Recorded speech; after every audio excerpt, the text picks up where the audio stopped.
এবার এপার থেকে আরব পারের বিজয়া দশমীর কথায়। দশমীতে নর্থ বোম্বে সর্বজনীনের পুজো এসে সিঁদুর খেললেন কাজল।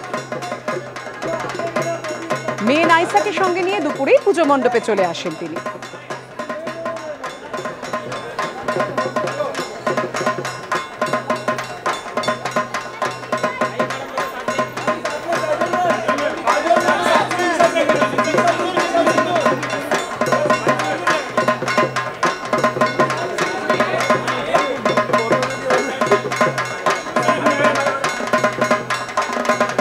কাজলকে মণ্ডপে পেয়ে তাকে সিঁদুর পরিয়ে দেন অভিনেত্রী ঋতুপর্ণা সেনগুপ্ত।